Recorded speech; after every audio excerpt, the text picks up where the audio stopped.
I'm here to talk about success, right? But let me get right away to the first rule of success. The first rule of success is to have a vision. You see, if you don't have a vision of where you go, and if you don't have a goal where you go, you drift around and you never end up anywhere. It's like you can have the best ship in the world, you can have the best airplane in the world. If the pilot or the captain doesn't know where to go, it would just drift around. It would not end up anywhere, or most likely in the wrong place. So I was very fortunate that I stumbled on my vision. I mean, as you know, I was born in 1947 in Austria after the Second World War. And I didn't really like Austria when I grew up. I couldn't wait to get out of there. I couldn't see myself becoming a farmer or a worker in a factory or anything like that, even though my parents wanted me to stay there and have a normal life. My father wanted me to become a police officer like he was. My mother wanted me just to stay there and marry a girl with the name of Heidi, hopefully, and have a bunch of kids and run around like the Van Trapp family in The Sound of Music. But that was their vision, not mine. My vision was totally different. I felt that I was born for something special, for something unique, for something big. So I was searching. Then one day I went to school. I remember I was 11 years old, and they showed a documentary about America. And there they showed in this documentary the huge skyscrapers, the high-rises, the huge bridges, the 6-lane freeways, the huge cars with the wings sticking out, and all of this stuff. And I said to myself, that's where I want to be. I don't want to be around here with these little farmhouses and these little buildings, and everything is old. I want to be in America. But now the question was just, how do you get to America? In those days, it was a very expensive trip. It's not like today. So again, I was very fortunate that one day after school, I walked by a store in Graz, which was called Brühl. And it was the only store that really sold kind of American stuff. So one day, they had jeans there, American jeans. And then they had the bull walker. And then they had an expander and some barbells and some dumbbells and an exercise bench in the window. So I went inside and I looked around and I looked at this stuff, and then I saw a magazine. I saw a bodybuilding magazine that had Reg Park on the cover. Reg Park was then a 3-time Mr. Universe. And I saw him on the big screen as Hercules. And on the cover it said, how Reg Park, Mr. Universe, became the Hercules star. That's what the cover story was all about. So I looked at the cover and I said to myself, I got to get this magazine. So I bought the magazine, I took it home, and I read it over and over from the front page to the back. It had everything in there, how he trained, how he was working out in Leeds, England, in a factory town, how he worked out every day for 3-4 hours and became the strongest man of Europe, and how he won Mr. Europe and Mr. Great Britain, and then eventually Mr. Universe. And how he won the second Mr. Universe and the third Mr. Universe. And how he was discovered to play the starring role in Hercules. I read that and I said to myself, wow, this is the blueprint for my life. This is exactly what I want to do. I want to become a bodybuilding champion just like Reg Park. I want to get into movies just like Reg Park. And I want to make millions of dollars and be rich and famous just like Reg Park.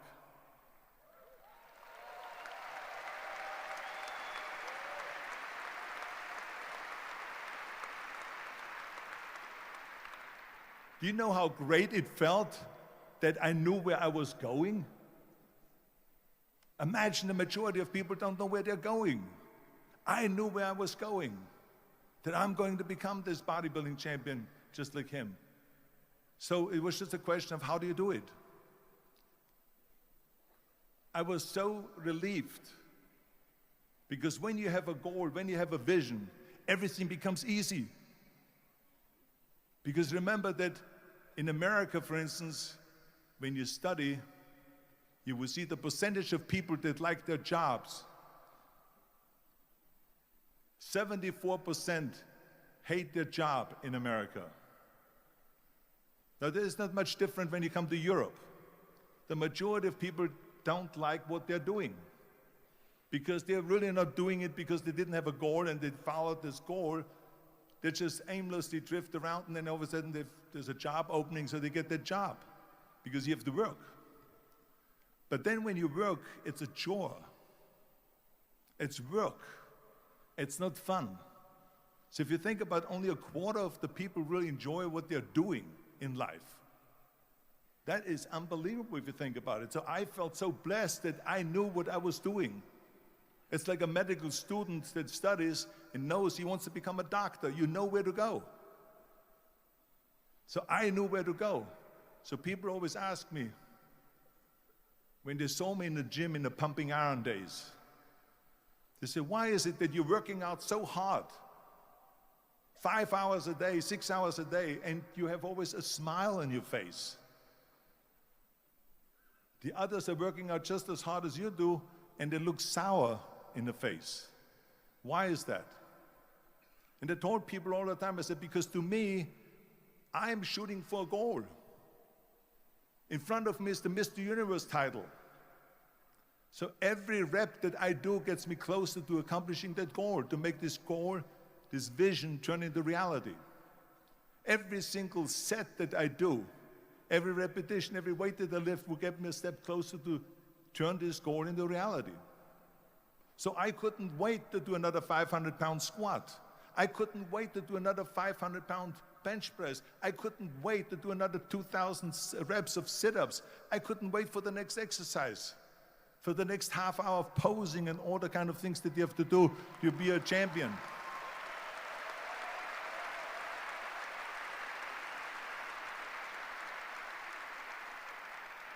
I felt so great knowing where I was going, and I tell you, it worked.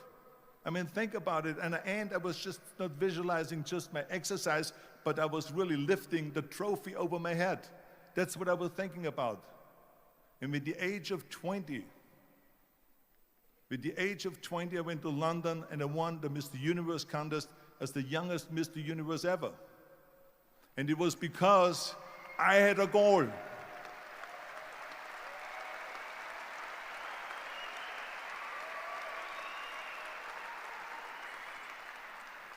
And this is no different than anything else, what I'm talking about. This is not just about bodybuilding. It was the same in acting. I remember when I was doing Conan the Barbarian.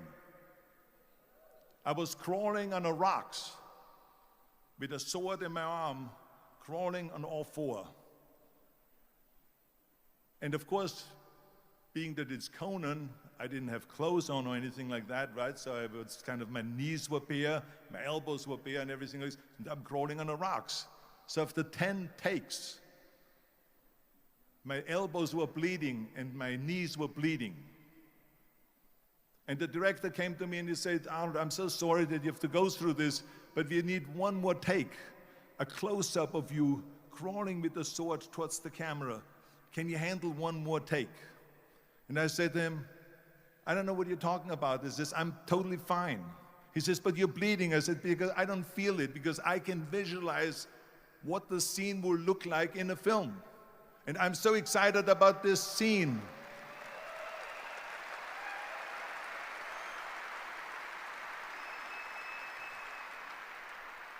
I was visualizing crawling up behind Thulsa Doom, which was played by James Earl Jones. Crawling up behind Thulsa Doom with the sword slowly, and then rising up behind him and whack, cutting his head off. And the head spins in the air, slowly with blood all over the place, and slowly falls down the steps and rolls down the steps. And his body slowly falls sideways. That was what I was visualizing, and that was very important because he, in the movie, killed my parents, killed Conan's parents. And that was revenge. And he always said that flesh is stronger than steel. And I wanted to prove to him that no, steel is stronger than flesh.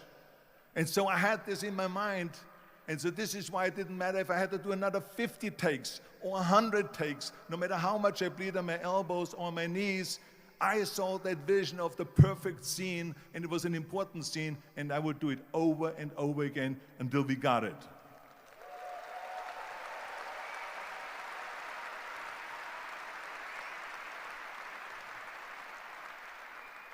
And the same thing is also in politics. I remember that in politics, I had a very clear vision that I will be the leader of California. That's as far as I could go because I was not born in America, so I could not run for president. So being the governor of the fifth largest state, I should say the largest state, the fifth largest economy in the world, was for me really the ultimate title, the ultimate accomplishment in politics. So even though people came up to me and says, why don't you go and run for something smaller, you're never gonna make it. I ran for governor, and then 2 months later I became governor of the state of California. Again, because I had a very clear vision what I'm gonna do with California. So let me tell you something, visualizing your goal and going after it makes it fun. You got to have a purpose no matter what you do in life. You got to have a purpose. So that's rule number one, have a vision. Rule number two is, don't listen to the naysayers. Don't listen to the naysayers.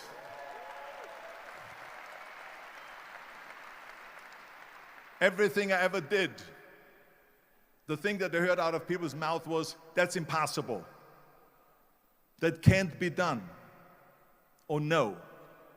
I remember when I wanted to be a bodybuilding champion, including my parents and everyone else around me, said this is impossible. Why don't you become a ski champion? That's what they do in Austria. Or a bicycle champion, or do some track and field. You can't be a bodybuilding champion.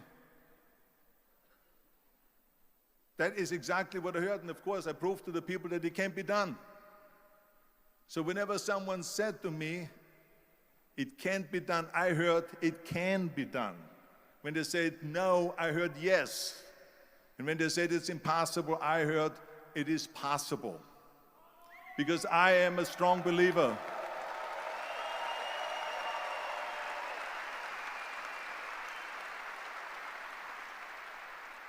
I'm a strong believer of what Nelson Mandela said, that everything is always impossible until someone does it. Well, I'm going to be the one, I said to myself, I'm going to do it and I'm going to show it to them. Maybe it has never been done before. That's perfectly fine with me. But I'm going to do it. And I did not listen to the naysayers.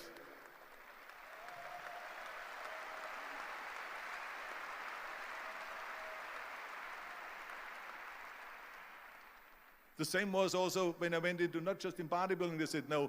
When I wanted to come to America, when I wanted to go to America, they said it's impossible. There's no money that you have to fly even over there. You have no money when you go over there to live with.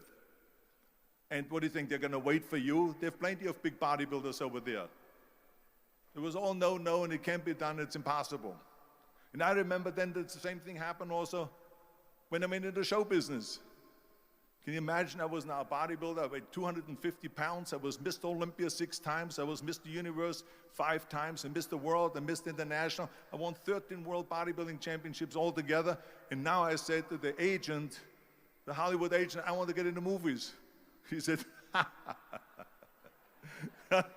that's funny, Arnold. I asked a studio executive, I say, I want to get into movies. I want to be a leading man. He started laughing. So they all say it's impossible. I said, why is it impossible? He says, because look at how big you are. You weigh 250 pounds. Hercules bodies and muscular bodies weighing 20 years ago. 20 years ago they did Machista and they did all these Samson movies and Hercules movies and stuff like that, but not anymore. Arnold, this is the 70s. Do you know the sex symbols today? It's Al Pacino. He weighs 150 pounds. It's Dustin Hoffman. He weighs 146 pounds. And guess who else is a sex symbol? Woody Allen. So imagine they're telling me now that those are the new sex symbols. So therefore, forget about it. And then they told me, says, and your accent, even if you reduce all your body weight and everything and have a normal body, your accent.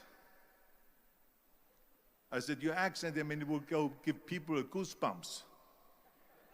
With the German accent, it will get people the creeps. They will get scared. He says, no one in Hollywood ever has become a leading man that had an accent. Doesn't happen. People in America want to hear their actors talk like John Wayne, or like Burt Reynolds, or like Clint Eastwood. Not like someone on Hogan's Heroes or something like that, some Nazi movie. That's the kind of stuff that I heard.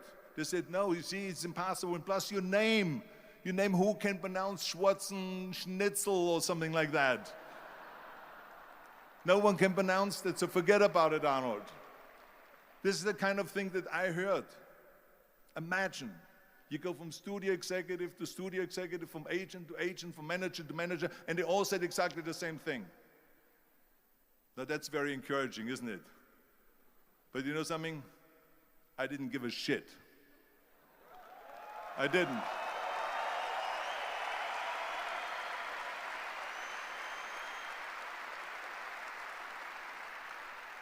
Because I believed that I can be a leading man.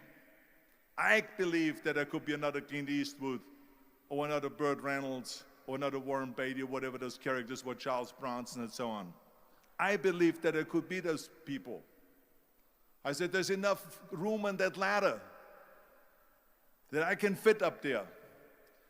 And I looked back again and learned from what I learned in sports.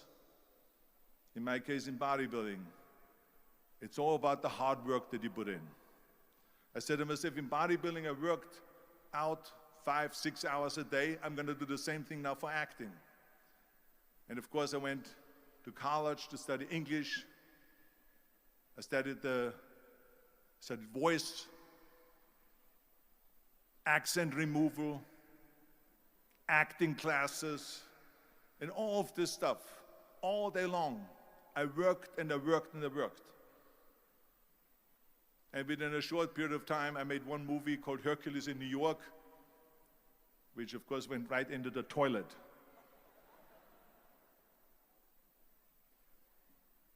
But it didn't discourage me. I still had the same vision. And then all of a sudden I did Streets of San Francisco. I did Stay Hungry and Pumping Iron and The Villain. And then all of a sudden I was asked by Dino De Laurentiis and by Universal Studio, the biggest studio, to star in Conan the Barbarian.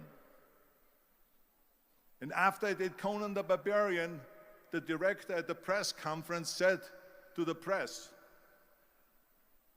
the director was John Milius. He said to the press, if we wouldn't have had Arnold, we would have had to build one. So think about that.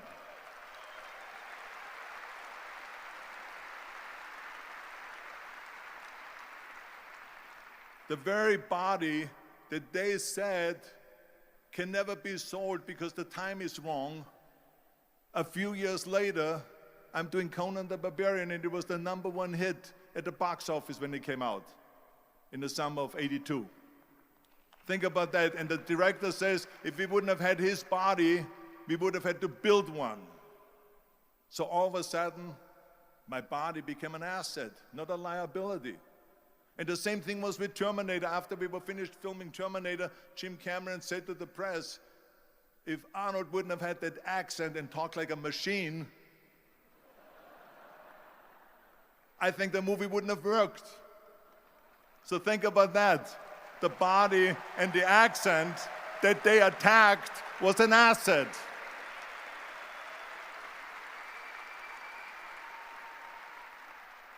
But I didn't listen to those losers. I didn't listen to them at all. Because that's exactly the way it was in politics again when everyone said no, no, no, and it can't be done, and then became governor of California. And this is with everything like that. This is just the reality of it, is that you cannot listen to the naysayers. So this is a very important lesson for all of you. So when someone says, no, this is a stupid idea, you in your mind, you don't have to say it, but in your mind just say to yourself, fuck you, you're an asshole. What do you know?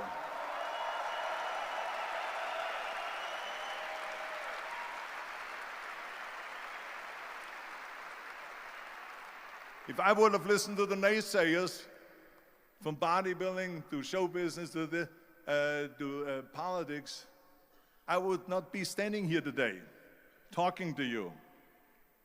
I would be in Austria in the Alps yodeling. That's right. I would be in Austria still left yodeling. That's what I will be doing, exactly. So this is why I say don't listen to the naysayers.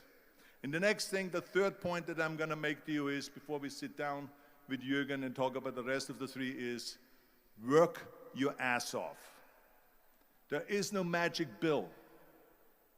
There is no magic out there. You cannot get around. You have to work and work and work. I can tell you, I've watched the day for half an hour, Jürgen and his wife that put on this show, this great, great event here. They work their ass off to put this together. All year long, they work and they work and they work. This does not come together by itself.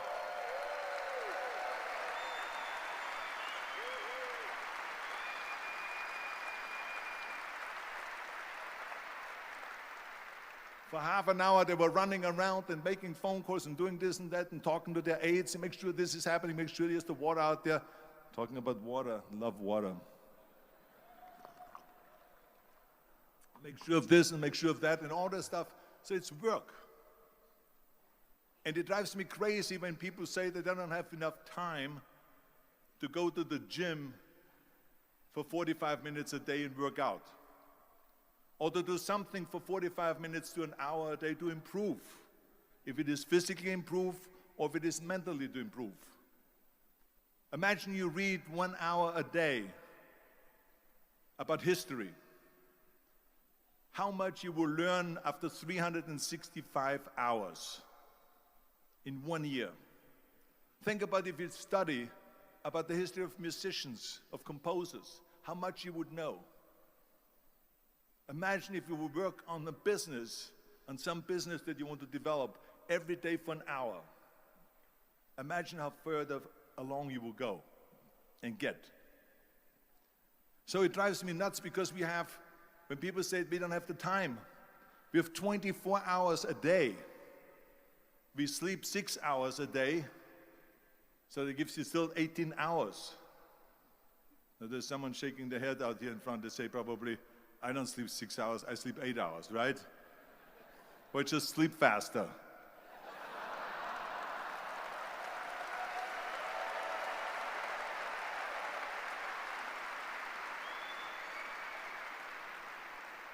So we have 18 hours a day. The average person works around 8 to 10 hours. So let's assume it's 10 hours, so we have 8 hours left.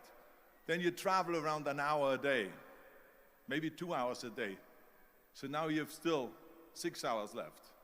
So what do you do with these 6 hours?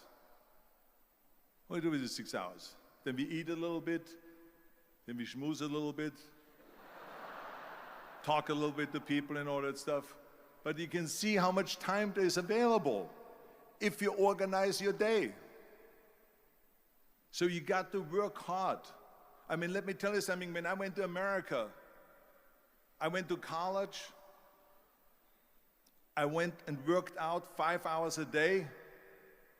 And I was working on construction. Because in those days in bodybuilding, there was no money. I didn't have the money for food supplements or anything. So I had to go to work.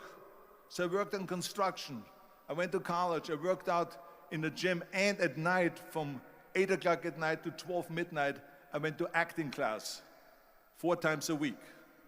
So I did all of that. There was not one single minute that I wasted.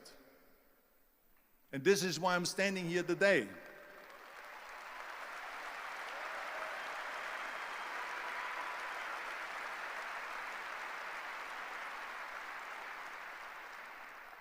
I became very friendly with Muhammad Ali in the 70s. And Muhammad Ali worked his butt off. And I saw it firsthand. And I remember that there was a sports writer that was there in the gym when he was working out and he was doing sit-ups. And they asked him, how many sit-ups do you do? And he said, I don't start counting until it hurts. Now think about that. He doesn't start counting his sit-ups until he feels pain. That's when he starts counting. That is working hard. And so you can't get around the hard work. It doesn't matter who it is. As a matter of fact, I believe what Ted Turner said, work like hell and advertise.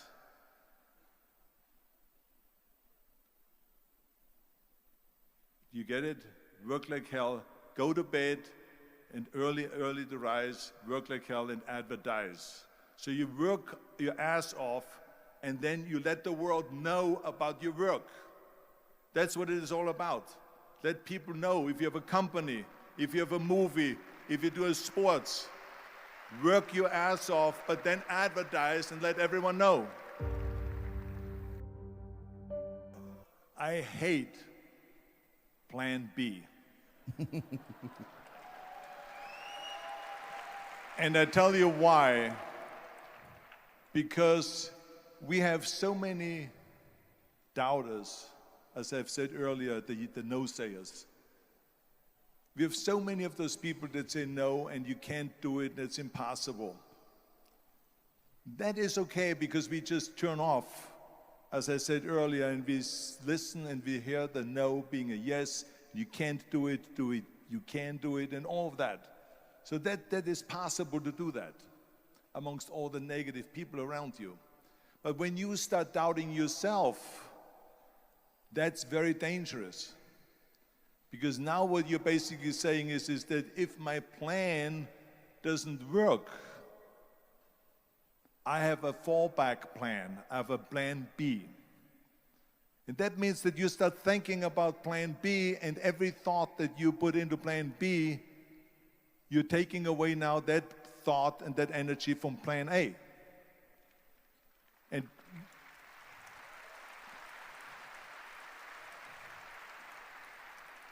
And it's very important to understand that we function better if there is no safety net, because plan B becomes a safety net. It says that if I fail, then I fall and I get picked up and I have something else there that will protect me.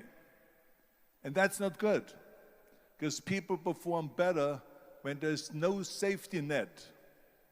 People perform better in sports and everything else if you don't have a plan B. I'm telling you, I've never ever had a plan B. I made a full commitment that I'm gonna go and be a bodybuilding champion. I made a full commitment that I'm gonna be in America. I made a full commitment that I'm gonna get into show business and I'm going to be a leading man. No matter what it takes, I will do the work. I will do the work over and over and over until I get it. And the same was in politics and everything like that. So to me, it is very dangerous to have a plan B, because you're cutting yourself off from the chance of really succeeding. And the reason, one of the main reasons why people want to have a plan B is because they are worried about failing. What is if I fail, then I don't have anything else? Well, let me tell you something. Don't be afraid of failing, because there's nothing wrong with failing. You have to fail in order to climb that ladder. There's no one that doesn't fail.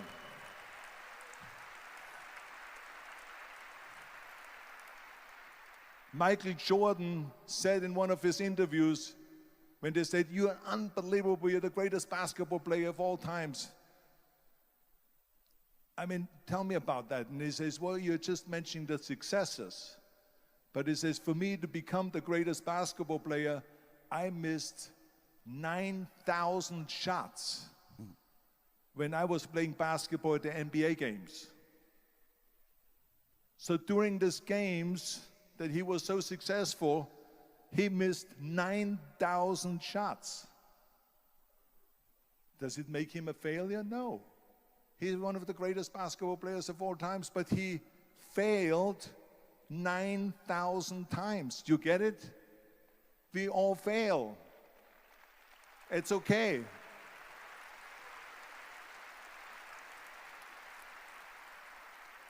What is not okay is that when you fail, you stay down. Whoever stays down is a loser. And winners will fail and get up, fail and get up, fail and get up. You always get up. That is a winner. That is a winner. I failed in bodybuilding. I lost bodybuilding competitions. I lost powerlifting competitions. I lost weightlifting competitions. I had movies that went in the toilet and that were terrible and got the worst reviews. And in politics, I remember I had many of the initiatives on the ballot, and we lost. My approval rating in California went down to 28%, and then it went back up again, and I won again the governorship. Hey, we all lose. We all have losses. This is okay, and this is why I say don't be worried about losing, because when you're afraid of losing, then you get frozen. You get stiff, you're not relaxed.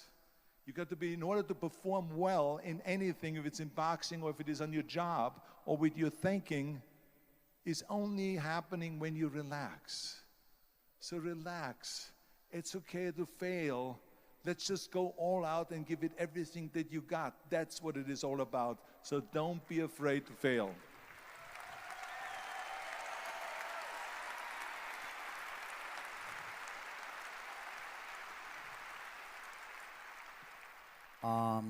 My wife Kirsten and I, we have a foundation and build up schools in Africa for poor children. So because I think it's very important when you are successful to give back to the society, give back to the world. What is your opinion to this? I absolutely agree, and I think this is one of my 6 rules to success. You can only feel complete as a person if you think about what can you do for your fellow member around you that maybe needs help. I felt like that everyone has a different motivation why you get into that. I was an immigrant going to America, and I saw how America was the most generous country in the world. I mean, they opened up their arms to me, they helped me, they invited me for Thanksgiving dinner, the people. They brought me, the bodybuilders in the gym brought me plates to my apartment because I had no plates, I had no silverware, I had no bedware, I had no pillows, I had no blanket, I had no TV, I had no radio, I had nothing. They brought it to my apartment. They helped me.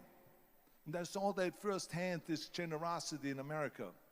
And I said to myself, as an immigrant that is being embraced with open arms, that I need to go and make sure that I give something back. Because I started thinking about how did America become such a great country? How did America become such a generous country? Well, I look back in history and I realized that people have fought for America, and people have died for America, and people have suffered for America. And so it's my job now to contribute to keep it as being the #1 country in the world. And this is when I started feeling obligated, and I said to myself, so what can I do? I'm a bodybuilder, what can I do? Well, then I realized when I saw Special Olympics that I can help and train Special Olympians. And so we started getting involved in Special Olympics, and in no time, I proposed to them to start powerlifting in Special Olympics, to have deadlift, which was a safe thing to do, and to have bench press, which was a safe thing to do. And it became the #1 sports in Special Olympics, powerlifting. They always have a packed hall of 5,000 people. And I became the national trainer and the international trainer of Special Olympics.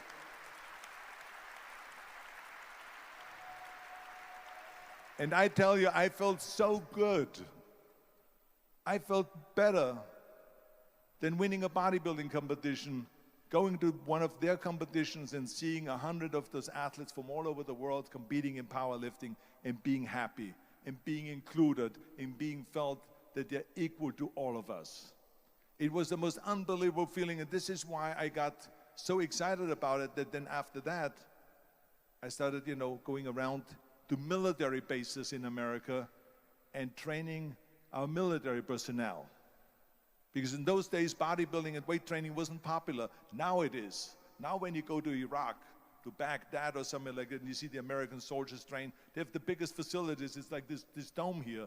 This is how big the training facilities are now. So it all changed. But in those days, it wasn't popular at all. So I went from military base to train the soldiers and the sailors and the airmen and all of them. And it made me feel good again. And then after, when I met President Bush, then Vice President Bush, and we traveled around to campaign, he asked me what I wanted to do, and I said, I would like to be a fitness leader in America. I would like to be the chairman of the President's Council on Physical Fitness and Sports. And then when he became president, he appointed me to that. And so now I really was able to travel through all 50 states and promote health and fitness. And the more I got into that, the more I realized how good it feels to give something back. And that's when my idea came about after-school programs, because after school, when I traveled to all the schools to train students, I saw there was a huge gathering of students after the school was over outside the school. And I asked the school principal, what are all the students doing? And he said to me, Arnold, you have to understand that 70% that the kids in our schools, they come from parents where 70% of the parents are both working. So therefore, there's no one there picking them up. So that's got me the idea to start after-school programs, to keep those kids in school while the parents are working and to offer them homework assistance, tutoring, and sports and fitness programs and arts programs, music and painting and so on. And it became a huge success.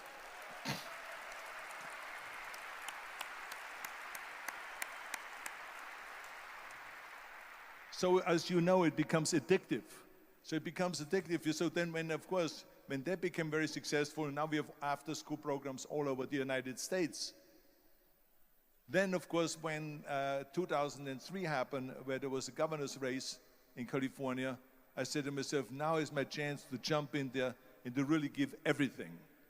And people said to me, says, are you crazy to run for governor? When you're governor, he says, you cannot go and make movies anymore. I said, well, duh. I mean, I know that you can't run the state and make movies. Of course not. He says, well, you would lose all these millions of dollars.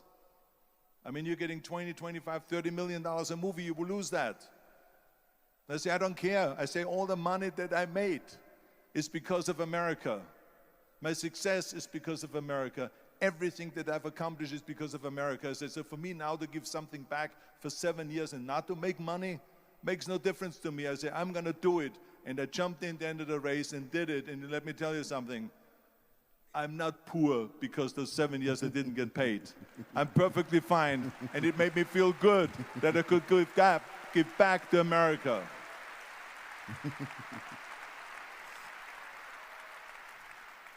Arnold, I have told the people here today that my opinion is it is very important to learn lifetime. Don't stop in learning, go on, go forward. And what do you think about learning? What do you think about to have a coach? Is it important to have a coach? Is it important to have someone who can tell you what you are doing, who can help you? What is your opinion to this? Well, I think that every day we are benefiting from someone helping us. That's why I said earlier, there's no such thing as a self-made man. I mean, when you think about it, you're born and you need your parents to raise you.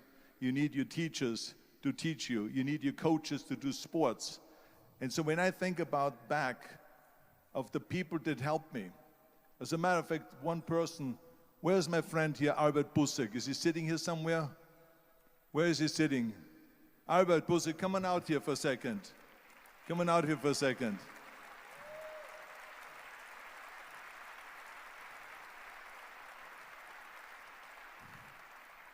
The reason why I just wanted him to come out here to the front so you see him is Because without Albert Busek, I would not have had the bodybuilding career. Stay right there, Albert, and look at this way so they can see your face. Exactly.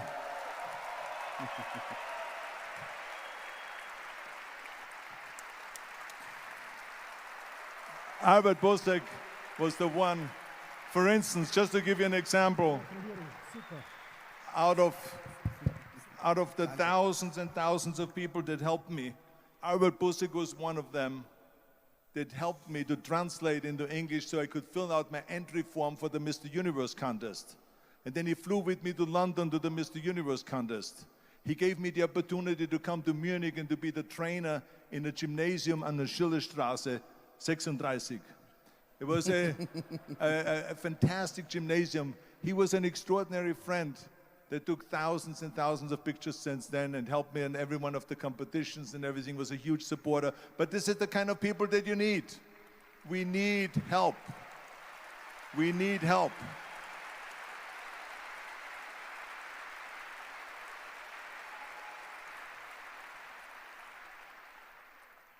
I remember that everything I did always needed help. Think about it when someone says, Arnold, you're the greatest self-made man. I said, you can call me anything you want. You can call me Arnie, you can call me Schwarzi, you can call me Terminator, you can call me Governator, but don't ever call me self-made man. I said, because I did not get to that point by myself. I mean, think about just to be successful in the movies. How are you going to be successful in the movies without having an audience? The only one that makes you successful in the movie is the people that go to see the movie. So how can you say to you're self-made man when you need millions and millions and millions of people all over the world to go and see your movie? So people, then the press looks at it and says, this guy has a big box office success. It's the people. It's you.